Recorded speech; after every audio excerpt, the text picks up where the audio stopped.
Hey everyone, दुआ करता हूँ सब खैरियत होगा। यार मेरे ना 3-4 दोस्त हैं जो कनाडा आने का पूरा प्लान बना चुके हैं, अपना उनका पूरा मन बन चुका है। उन्होंने अपने लिए इंस्टीट्यूट्स भी ढूंढ लिए, कौन सी यूनिवर्सिटी में जाना है, कौन सा कोर्स करना है। तो बट उनका ना मेरे से एक सवाल था जो कि मेरे को तीनों में कॉमन सा लगा कि यार वो पूछते हैं मेरे से कि यहाँ पे क्लासेस वर्क कैसे करती हैं, कि क्लासेस के टाइमिंग्स क्या होते हैं, ठीक है, और उसके बाद जो कोर्स रजिस्ट्रेशन होता है वो कैसे काम करता है, हमें कैसे पता होगा कि हमें कब रजिस्टर करना है, और हमें जो टाइमिंग्स या फिर डेट्स मिलती हैं वो किस बेसिस पे मिलती हैं, और जो सेमेस्टर एंड में, सेमेस्टर बिगनिंग में क्या क्या प्रोसेसेस रहते हैं। तो मैंने सोचा यार क्यों ना इस पर एक वीडियो बनाई जाए, क्योंकि टू बी ऑनेस्ट मैंने यूट्यूब पे सर्च करा तो मेरे को इस पर एक भी अच्छी सी पूरी फुल लेंथ वीडियो नहीं मिली कि जिसमें अच्छे से एक्सप्लेन करा हुआ हो कि ये सारी चीज़ें कैसे वर्क करती हैं। तो ये वीडियो उस पर है, आपको पूरा प्रोसेस समझाऊंगा कि कोर्स रजिस्ट्रेशन कैसे होती है, जो क्लासेस होती है उनके टाइमिंग्स क्या होते हैं। तो यार चिंता नहीं करनी, let's just jump into the video and I will share the information with you.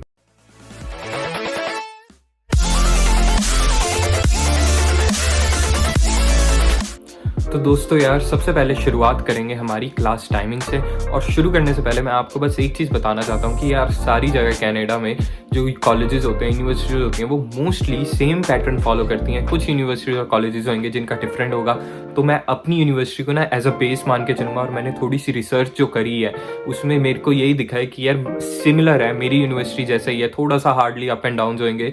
तो जो मैं इन्फॉर्मेशन आपको प्रोवाइड कर रहा हूँ वो मेरी यूनिवर्सिटी क्वांटलैंड पॉलिटेक्निक यूनिवर्सिटी के बेसिस पे है, और most of the universities all over Canada जो कॉलेजेस भी हैं वो सेम पैटर्न फॉलो करते हैं। तो शुरुआत करते हैं क्लास टाइमिंग से। तो यार जो क्लास होती हैं यहाँ पे वो यूजुअली 3 घंटे की होती है, 3 आवर्स लॉन्ग होती है, और जितनी क्लासेस एक दिन में लगती हैं, इंडिया की तरह नहीं है कि यार 6-7 क्लासेस लगेंगी कि मैथ्स, फिजिक्स 2, कैलकुलस अलग अलग लगेंगी। यहाँ पे यार जो कोर्सेज आपने उठाएंगे उस हिसाब से लगेगी।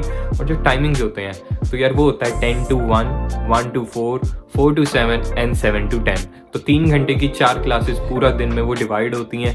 कुछ यूनिवर्सिटीज कॉलेजेस में आगे पीछे थोड़ा सा 1 घंटा आगे पीछे, 9 बजे शुरू हो जाएगा, 12 बजे तक होगी, तो ऐसे डिफर करता है। But 3 hours is the maximum limit. और जो आपकी थोड़ी बहुत क्लासेस होती है ना, small classes such as labs, आपके प्रैक्टिकल्स, वो हार्डली आपके 1 आवर, 1.5 आवर लॉन्ग होंगे, और वो इन्हीं टाइम जोन्स के बीच में होते हैं। तो ये तो अब आपको पता चल गया ना कि क्लासेस कितनी बड़ी होती हैं, 3 आवर्स लॉन्ग होती हैं, और पूरे दिन में आपकी मैक्सिमम टू मैक्सिमम 4 क्लासेस ही लगेंगी।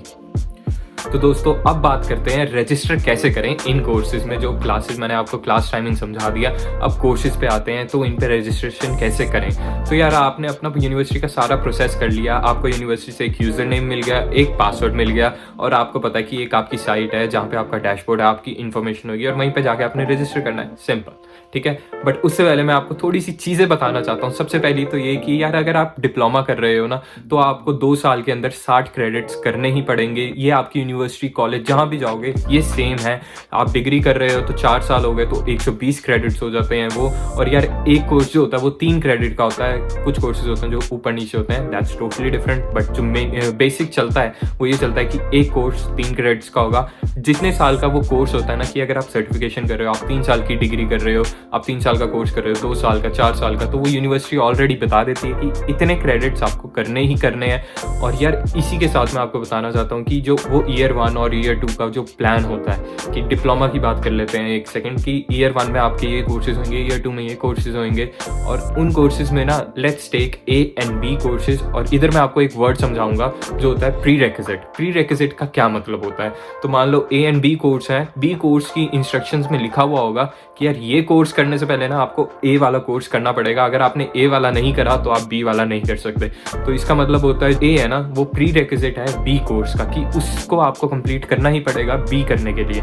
अब जो यूनिवर्सिटीज़ होती हैं कहीं तो ऐसे करते हैं कि यार आपको फर्स्ट सेमेस्टर, जो आपका फर्स्ट सेमेस्टर होता है, जब आप एनरोल हुए ही होते हो, उसमें आपको 3 कोर्सेज दे देंगे कि मिनिमम है, आपने इतने लेने ही लेने हैं to be a full time student. आपने 3 कोर्सेज यूनिवर्सिटी आपको दे देगी कि ये 3 आप करोगे, ठीक है। कहीं में होता है कि वो आपको लिस्ट दे देती हैं कि ये 3 कोर्सेज हैं, और बाकी सारे कोर्सेज भी होते हैं अप टू यू, कि कहीं में लिमिट होती है कि आप 5 कोर्सेज कर सकते हो एक सेमेस्टर में, 6 कर सकते हो, 7 कर सकते हो। यूजुअली 5 पे लिमिट वो क्रैक हो जाती है, तो 5 कोर्सेज की लिमिट होती है, और वो आपको यूनिवर्सिटी सिर्फ उन्हीं कोर्सेज में रजिस्टर करने देगी जो कि प्री रेक नहीं है, भले ही वो ईयर 2 के भी हों। तो it's totally dependent on you कि आपने कितने कोर्सेज रजिस्टर करने हैं। मिनिमम 3 करने पड़ेंगे क्योंकि आपको फुल टाइम स्टूडेंट होना है। मैक्सिमम वो आपके यूनिवर्सिटी या कॉलेज पे है कि वो आपको कितने करने देती है। यूजुअली 5 होते हैं maximum, but in some universities 6 and 7 is the limit. तो रजिस्ट्रेशन में आपको ये समझ आ गया कि प्री रेक्विजिट का ध्यान रखना है और कितने कोर्सेज आप ले सकते हो एक सेमेस्टर में, वो आपको ध्यान रखना है। वो आपकी यूनिवर्सिटी के जो गाइड होता है उसमें आपको सब कुछ मिला हुआ होगा। So that's on you guys. हाँ जी, तो दोस्तों अब मैंने आपको बता दिया कि जो आपका फर्स्ट सेमेस्टर रजिस्ट्रेशन होगी वो कैसे होगी। Simple, right. अब मान लो आपका फर्स्ट सेमेस्टर हो गया, अब आपने सेकंड सेमेस्टर की रजिस्ट्रेशन करनी है। तो यार जब आपका फर्स्ट सेमेस्टर या फिर कोई भी सेमेस्टर आपका अब चल रहा है, तो उसके खत्म 1 महीना या 1-1.5 महीना पहले खत्म होने से आपको एक मेल आ जाती है अपनी यूनिवर्सिटी से, कॉलेज से, कि यार रजिस्ट्रेशन इस डेट को ओपन होगी और आपकी जो रजिस्ट्रेशन होगी वो इस डेट को होगी और इस पर्टिकुलर टाइम पे होगी। सो लेट्स अज्यूम कि आपने मई के लिए रजिस्टर करना खुद को, तो आपको मार्च मिड में एक ईमेल आ जाएगी कि यार हमारी जो रजिस्ट्रेशन है वो अप्रैल 10 को शुरू हो रही है और आपको जो रजिस्ट्रेशन डेट और टाइम मिला है वो है 16 अप्रैल दोपहर के 2 बजे। तो यार ये आपको एक टाइम अलॉट हो गया है और 10 तारीख से रजिस्ट्रेशन शुरू हो गई है और आपको 16 अप्रैल तारीख मिली है। तो ये सिस्टम होता है रजिस्ट्रेशन कैसे आप करते हो। यहाँ पे एक पर्टिकुलर सिस्टम होता है यार, सबको एक ही दिन नहीं मिलती क्योंकि यार एक जो वेबसाइट है वो भी इतना ज़्यादा लोड नहीं ले पाएगी, इट्स गोइंग टू क्रैश। तो हर किसी को एक पर्टिकुलर टाइम और डेट मिल जाती है जब आप जाके अपने आप को रजिस्टर कर सकते हो। और इसी के साथ अब मैं आपको बताना चाहता हूँ 2 टर्म्स के बारे में, जो कि होती है वेट लिस्ट और होता है विड्रॉल। तो यार वेट लिस्ट तो नाम से ही पता चल गया कि आपको एक कोर्स चाहिए जो किसी का शायद प्री रेक भी हो सकता है, नहीं भी हो सकता, आपने इस सेमेस्टर करना है, बट उसकी जो लिमिट है वो फुल हो गई है। 30-35 जो लिमिट होती है पर्सन्स की, वो यहाँ पे एक क्लास की लिमिट होती है 30-35, तो वो फुल हो गई है। बट आपको वो चाहिए तो आप अपने ना उसमें रजिस्टर की बजाय अपने आप को वेट लिस्ट में ऐड कर लेते हो कि कुछ स्टूडेंट्स होते हैं जो कि ड्रॉप कर देते हैं या कुछ रीज़न की वजह से क्लासेस में एक्सटेंशन भी हो सकती है। बहुत कुछ रीजंस हो सकते हैं कि आप वेट लिस्ट में हो और आपको वो क्लास मिल जाए। तो वेट लिस्ट तो आपको समझ आ गई। अब होता है विड्रॉल। विड्रॉल में क्या होता है कि आपने एक क्लास में रजिस्टर भी कर लिया खुद को, ठीक है, क्लासेस शुरू भी हो गई, तो आपके पास एक पर्टिकुलर हफ्ता होता है या फिर कुछ डेज होते हैं कि यार आपने क्लास लगाई, आपको पता चल गया कि ये क्लास नहीं है, अच्छी नहीं है, प्रोफेसर होगा, कुछ भी, कोई भी रीज़न की वजह से, so you can drop out of that. तो यू कैन विड्रॉ योरसेल्फ। और टाइम लिमिट होती है कि मान लो 1 हफ्ते में अगर आपने विड्रॉ कर दिया, आपको सारे पैसे वापस हो जाएंगे उस कोर्स के।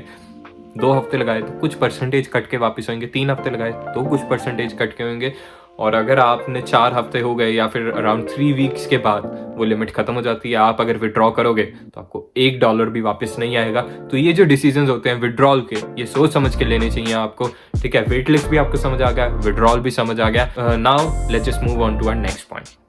सो गाइज, मैंने अभी तक ना आपको रजिस्ट्रेशन के सारे स्टेप बता दिए, आपको ये भी बता दिया कि क्लास टाइमिंग्स क्या होती है, आपको एक तरह से ना ब्रीफ इंट्रोडक्शन दे दिया कि आप जब अपना एजुकेशन यहाँ पे शुरू करोगे तो आपको क्या क्या एक्सपेक्ट करना है। अब इसी के साथ मैं आपको बताना चाहता हूँ कि यार जब भी आप कोर्स रजिस्ट्रेशन करने जा रहे होते हो ना, तो यार ऑलरेडी एक बार गो थ्रू कर लिया करो, सारे कोर्सेज पे एक बार नज़र रखा करो कि कौन सा कोर्स किस चीज़ का प्री रेक है।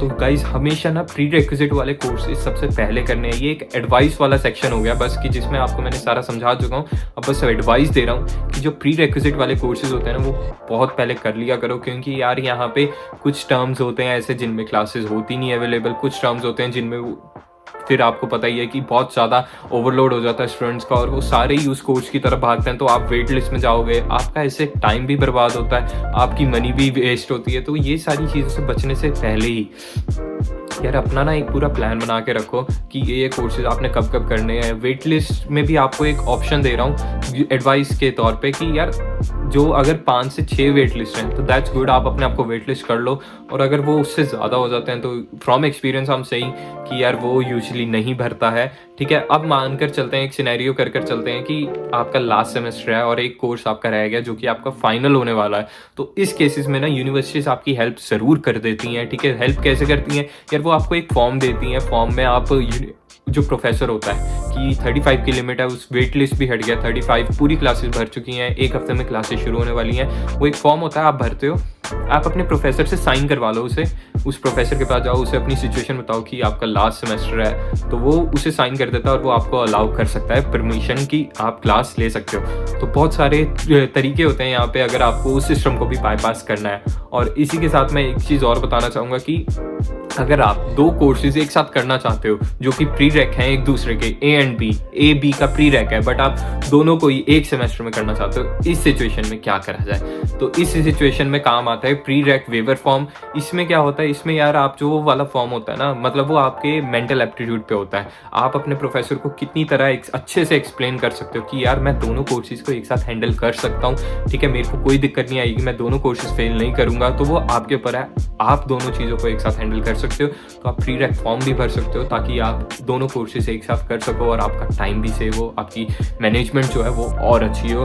तो यार इस वीडियो में मैंने बस आपको यही सब बताना था। मैंने सोचा कि रजिस्ट्रेशन कैसे करनी है, कैसे होता है, कोर्सेज क्या क्या होते हैं, ठीक है, क्रेडिट्स का हिसाब कैसे होता है, क्लास टाइमिंग क्या क्या होती है, तो सारा मैंने आपको इन्फॉर्मेशन दे दी है। अब आप पूरी तरह से ना प्रिपेयर हो कि जब भी आपको कोर्स रजिस्टर करना होगा या फिर कोई भी सिचुएशन आती है ना कि यार प्री रैक हो गया, इसको कैसे अवॉइड करें, उसका भी आपको बता दिया, ठीक है, और लास्ट सेमेस्टर है कोर्स नहीं मिल रहा, वो कैसे करें वो भी आपको सिस्टम बता दिया कि आप उसे बाईपास कैसे कर सकते हैं, ठीक है। तो आप ना आपको अब पूरी नॉलेज है, तो घबराना नहीं है किसी ने।